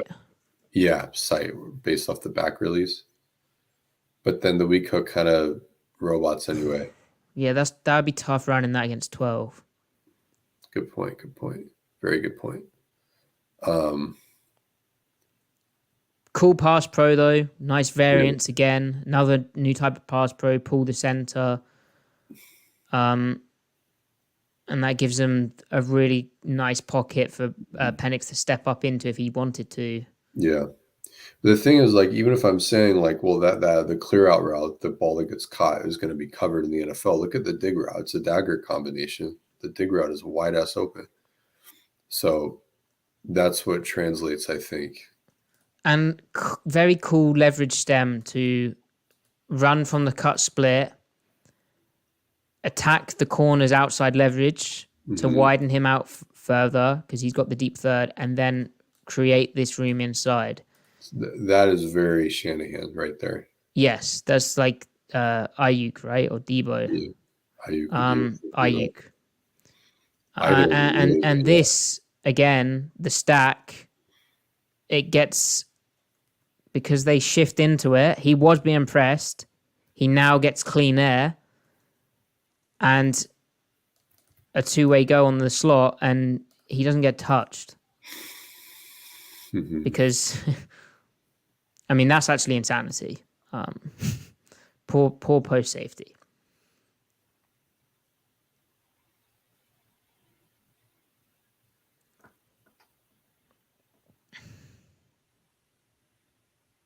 Throwback dagger. I mean, really, they're really going for the post, but I guess with it being throwback. But all right, this is a very familiar play. Yeah, this is very NFL. The Seahawks and the Packers ran this play the most in the NFL, at least the route pattern, XZ read. Love it against like cover 2 stuff, right? Yeah. Like here. Yep. And I think the Seahawks were like incredibly efficient off of it. Like they threw and catch this, like threw and caught this like 15, 16 times. With Geno? Yeah, with Geno. So what's interesting though is that this is like a half boot. So I haven't seen that from out of Seattle. It's all been pocket play action. Yeah, and it ties in with the split zone look. And then the protection, it kind of fits because, again, it's sort of cutting the field in half a bit, you know? Mm-hmm.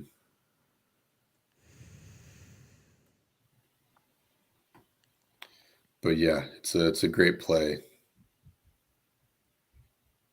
Penix rifles it in there.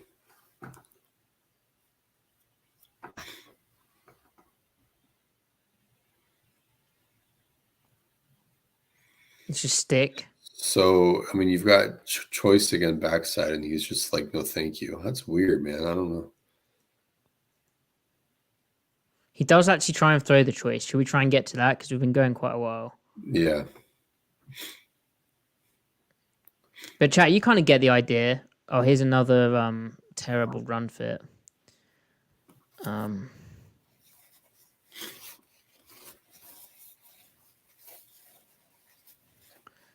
It's a lot of the same concepts. We haven't seen any. This is just 2-man snag.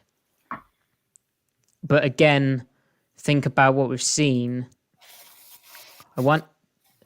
Here we have a stick and the slot fade. Oh, wow.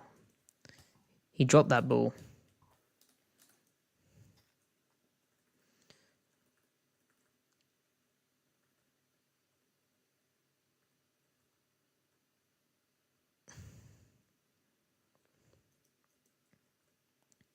So then we get into, because of the drop and everything, we get into 3rd and 8 and showing pressure, showing cover 0 or cover 1 looks to me like this, and then probably all these guys coming with one responsible for the back if he releases, and that guy coming as well, man, and then we've got a post safety.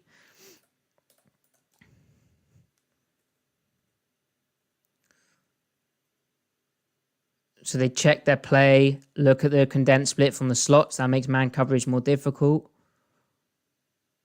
Then they actually end up running cover 0. So they bring this guy off the edge. This guy is responsible for this or this. I imagine they're probably doing an in and out type of thing where he has the first out, he has the first in. So he'd have this guy, he'd have this guy. Let's see how it plays out. That's indeed what happens, but he's thinking, I need to get over the top of a fade route. They love running the slot fade. And Penix does enough in the pocket to step up, and the pressure didn't get there. They picked up the cover 0 where they're supposed to be bringing one more than they can block. They dropped out the wrap, that's why. But they pick it up. The back does a good enough job here, just enough. Penix is pretty brave here to step up in that pocket, and bang.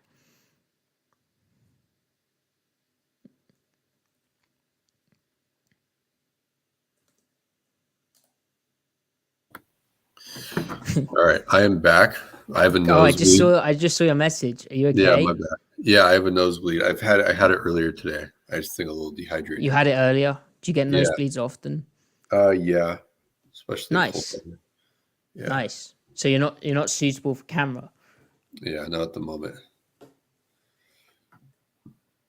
You missed Penix highlight play. Oh shoot! So this is switch verticals, which again college hashes better suit this because like you can run this guy like this, and this guy can have all this room to still work with. Whereas if you are here, then this guy's here, right? So, and then that guy would be like here. So then it's like the switch happens too quickly.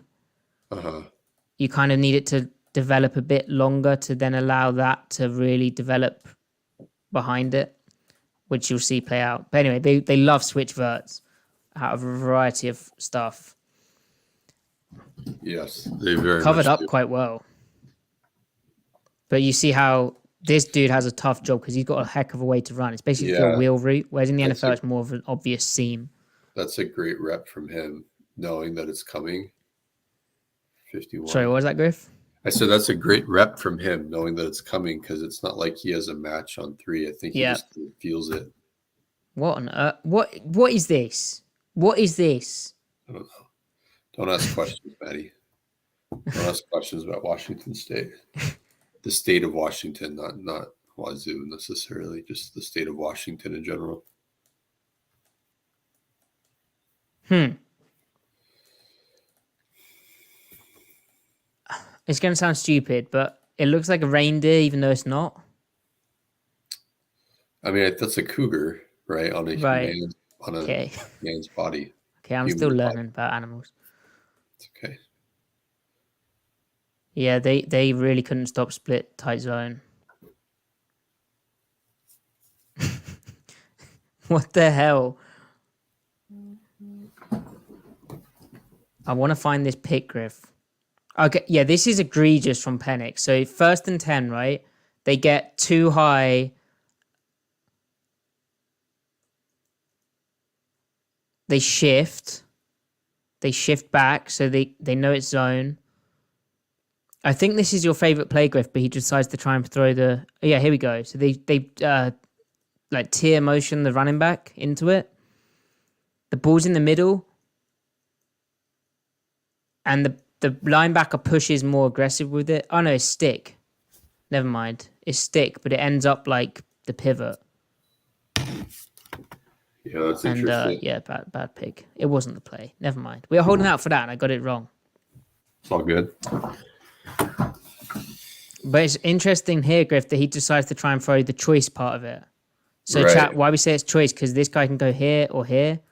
I mean, it's 1st and 10 at the goal line. Just throw this route. Why didn't he throw this route? I don't know.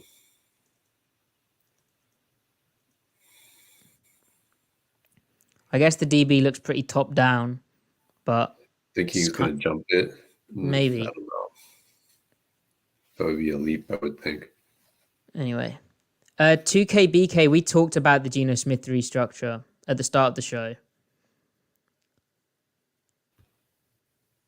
Griff, have you got anything to add, or shall we... No. How's your nosebleed?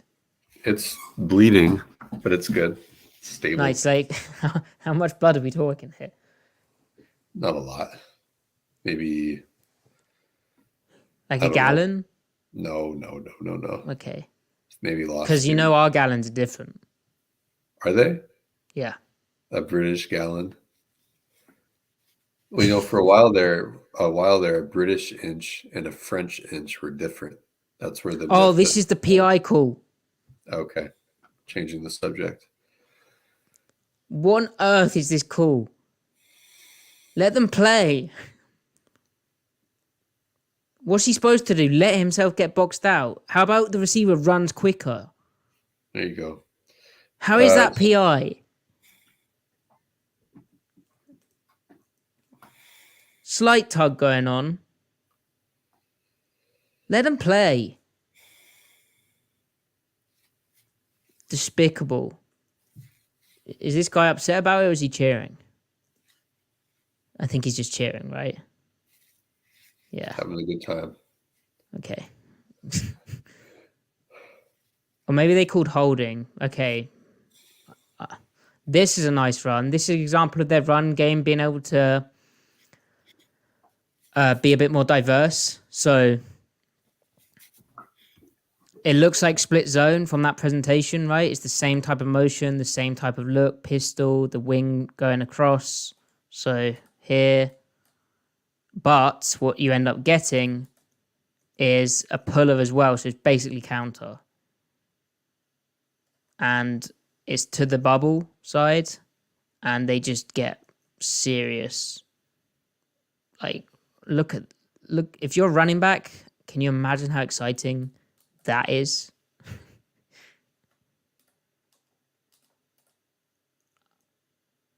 Unreal. All right. That's all I've got. Griff, do you have any other plays you want to look at, or should we wrap? We should wrap because my nose won't stop bleeding. Oh, no. Okay, well, hopefully Griff is still with us the next time we do a podcast. But I think that's a pretty comprehensive look at Grubb. We still need to do more Mike McDonald tape. I know some of the comments you guys were... It was a mixed reception to us choosing that 49ers game. Griff, apparently we're Winers fans, so that's good. Yeah, we are Winers fans, aren't we? Yeah, we do whine a lot. Because we acknowledge that Christian wine. McCaffrey had a 10-yard run, so now we're 49ers fans. Hopefully your nosebleed gets better. Hey, chat, if you don't like the video, Griff's put his nose on the line here. Yeah. I've managed to stop the bleeding, though. Nice. Did you compress? I did. I clotted and compressed, the whole thing. We don't call it nosebleeds in the UK. Bloody nose? No, we call it ouchie. An ouchie? Well, but we use the term ouchie, but that could describe like a bump or a bruise or something, or like a scrape. Right. No, yeah, we that's what we call nosebleeds. Interesting. Is that okay, thank you, chat. Is that just how you guys call donut holes pigeon willies? No, it's not the same. Oh. Hey, tell a friend about the show. Follow the pod at Seattle Overload. Follow Griff at C Mike Spin Move. Follow me at Matty F Brown. Please give us a 5-star review. Let us know what you want to see. We still have Senior Bowl tape to look over. There's the NFL Combine. We probably need to study up on what types of players are going to be in the system. I think we have a good idea, but there might be some historic metrics we can look at. Thank you, everyone in the chat. Sorry, it's hard to engage with the chat, do the tape and everything, but I see you, the returning names, the new names. Appreciate you, overloaders. And we'll be back probably next Wednesday, Tuesday, or Thursday. Just follow the Seattle Overload account for when that is. Griff. Yeah. Do you have any parting words, wisdom? Feeling pretty optimistic about the offense. Really optimistic. So, yeah, I like Grubb. Are we Grubb pilled? I think so. I think we're we getting there. Ready to get grubby? Yep, I think we're getting there.